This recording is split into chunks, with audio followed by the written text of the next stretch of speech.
big welcome to Safe at Homestead. I am so happy to have you here with me today. My name is Elena and I am mini steading here in the desert of New Mexico.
And this is why I put a tray under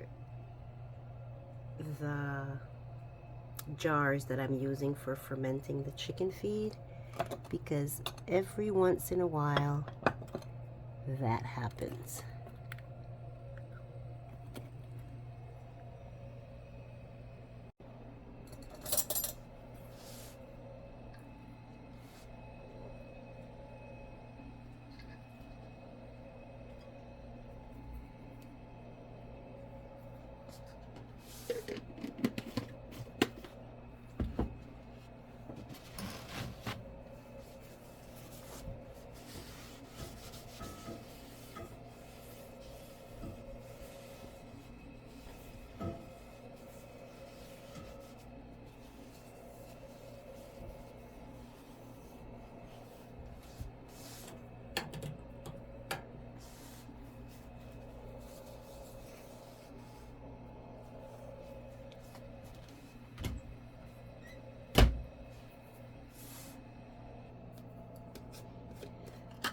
I opened this garlic yesterday for the recipe. Oh, those sweet Hawaiian rolls that I used yesterday for the ham and cheese sandwich. That's what I used the garlic for. And this is not big enough. Let's see. Let's use this one.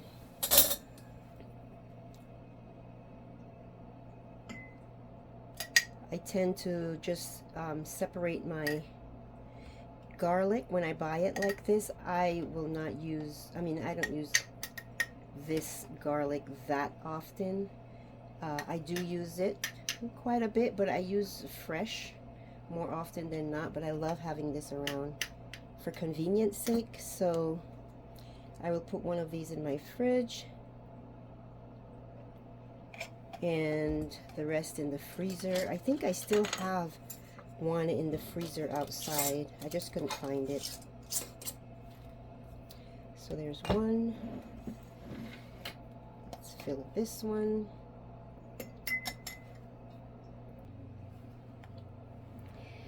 So I got 3 pints, and these 2 I will put outside in the freezer. This one I will keep inside, so I use this cover. I'll just put this one in the fridge.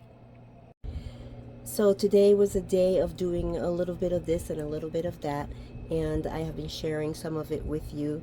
Right now I'd like to share with you how I water glass my eggs. I have a friend who is asking, and I wanted to share the video with her, so I thought I would just make one for all of you. So what I use for water glassing my eggs is pickling lime.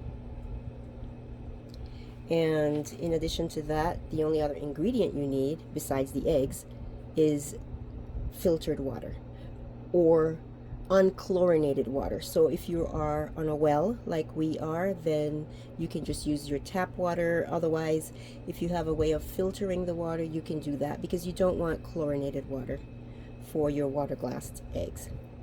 Okay, and then a container, a container that will be an appropriate size. And as far as proportions, you want 1 ounce of 1 ounce of lime to 1 quart of water.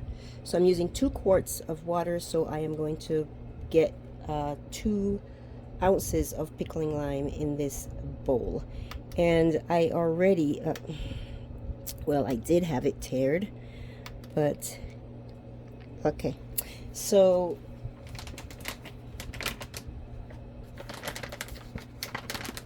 I'm just gonna start pouring and hope I don't make too much of a mess. That's 5/8, 3/4. Okay, that's 1 ounce.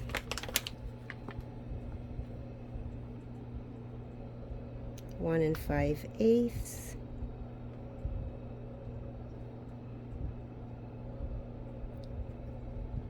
1 3/4. 1 7/8.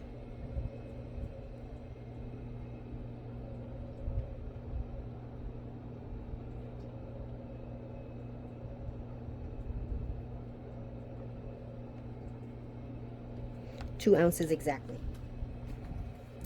Okay, so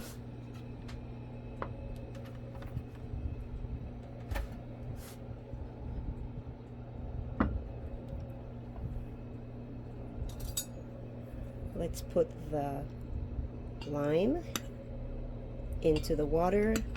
We'll stir it to dissolve as much as we can, and that'll be basically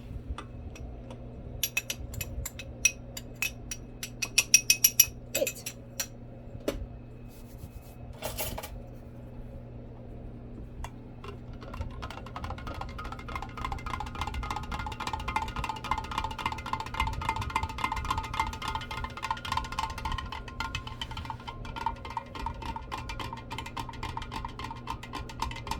Okay, so this is a clean container. This brown that you see here a little bit, that is because I use this for iced tea, and there's a bit of staining on there. And this is also clean, but what you see here is just the remnants of previous water glassing. That is the one thing, it does take some elbow grease to clean your jar after you've used it for water glassing. Putting vinegar in it is a help to dissolve the lime.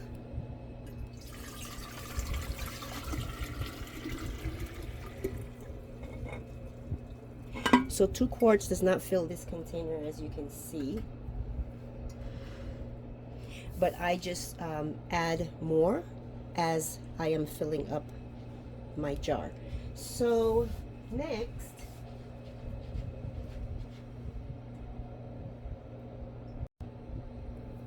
now we're going to put our eggs in. These eggs are clean eggs, but they're not washed eggs, and they were laid today. And as long as the eggs are under the surface, they're fine.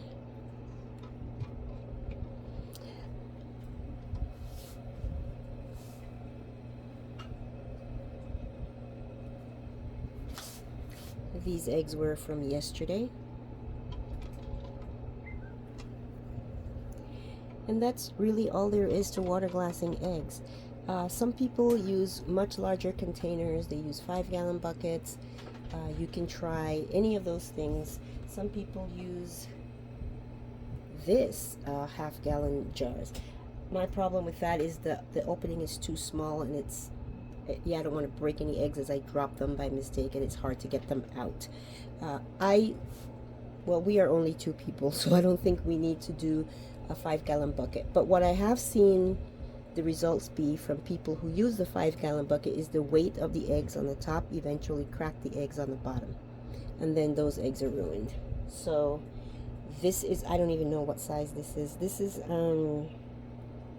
I can probably put another 2 quarts in here, so maybe this is a gallon or just under a gallon. Let me see if I have some more eggs.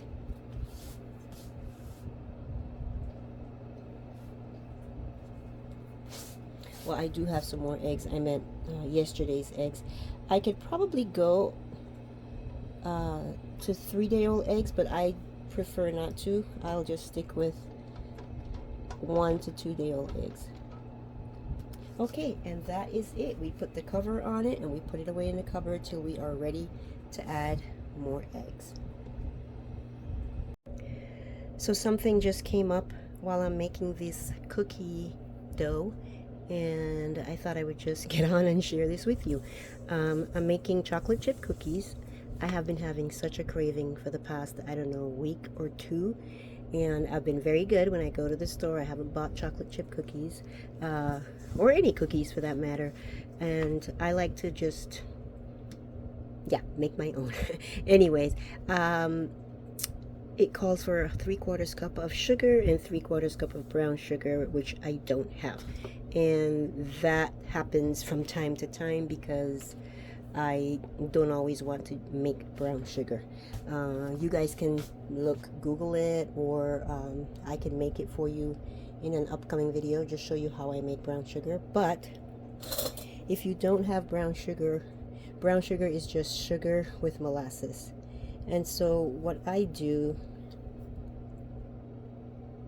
whenever a recipe calls for, and that is probably too much, but it won't be bad, it'll taste yummy, is I just put a drizzle of molasses in with my sugar and just proceed as normal with the recipe. And that's basically how you make the brown sugar, is you just mix your molasses with your sugar until well, it just depends on if you want light brown sugar or dark brown sugar. That would determine how much molasses you put in. But that's what I am doing right now because I don't have any brown sugar. I'm not going to make brown sugar. I just added some molasses. When I make cookie dough, well, that's what I make, cookie dough, and I tend to just bake like 6 cookies at a time. I'm just adding some vanilla here. And I don't just bake a dozen or more and have them sitting around. One sec while I wash these eggs.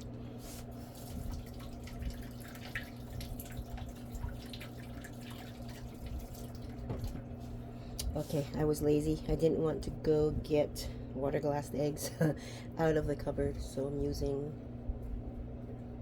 fresh eggs. Yeah, so I just make a few eggs, make a few cookies, and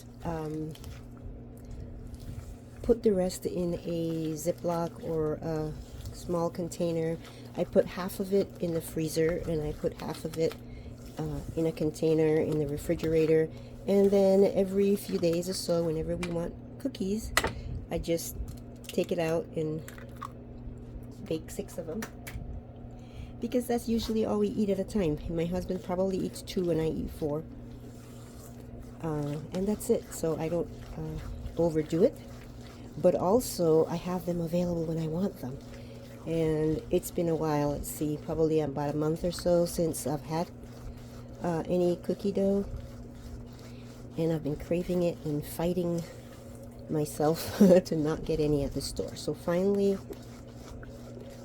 I am making my own, which is super easy. And then if you have it either frozen or refrigerated, it doesn't take much at all. You just scoop it onto your cookie sheet, bake your cookies, and it's even better because you have ooey gooey warm cookies when you want it.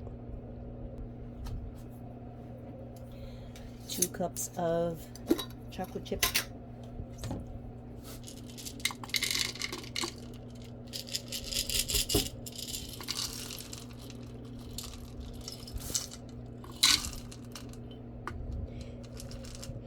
Almost 2 cups. Do I want to get more? Yeah, I will.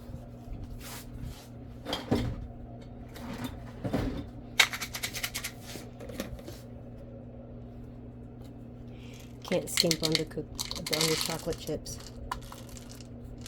Okay.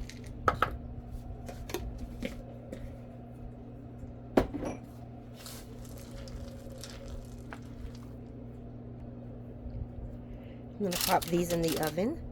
There's still enough dough to make maybe 4 more. This is for the fridge, for those nights when you just want to grab some and bake some cookies, or if you just want to get a scoop of cookie dough. And this is for the freezer. I'm set for a while.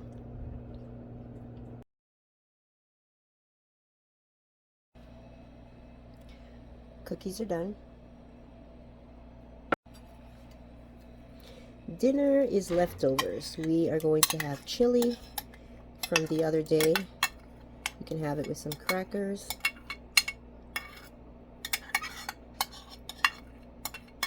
Done and done. Alright, so here is the setup that I'm going to use for the fodder. Rather than putting towels and risking this getting too moist or wet, I will just put the baskets into these silicone tubs.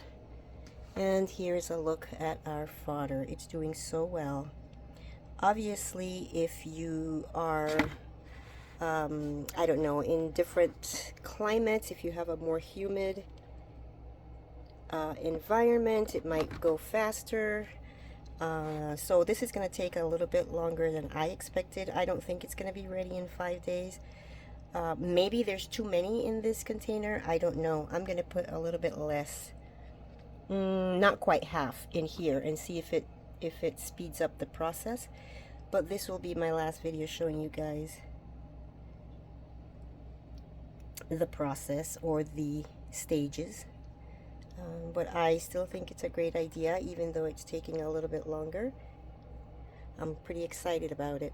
Oh, let me show you the corn. This is the corn. This is looking pretty good as well. I will continue to do this and use up the corn that I have. Let's pre-sprout some seeds. According to this seed packet, this corn, this is that Orchard Baby mini corn, should sprout in 7 to 10 days. Mine have been out there for 2.5 or so weeks. I mean, not super long, but I'm gonna go ahead and sprout some anyway, pre-sprout some. I'm just going to wrap them in a moist paper towel. I might wet them a little bit more, and then I will put them in a little sandwich bag and leave it. This works very well. I've done it in the past. I'm going to do some of the cucumbers as well. Actually, I'm going to do all the cucumbers I planted out there. The Armenian Long, the Suyo Long, the Early Fortune, and the Bait Alpha. I'm going to do those. And as far as tomatoes, I'm going to give the tomatoes on the left, the tomatoes that are with the cucumbers, a little more time. But I'm going to go ahead and do this pineapple tomatillo. Nope, not this. Let's see. Oh, I'm going to have to watch my video to see which tomatoes I planted with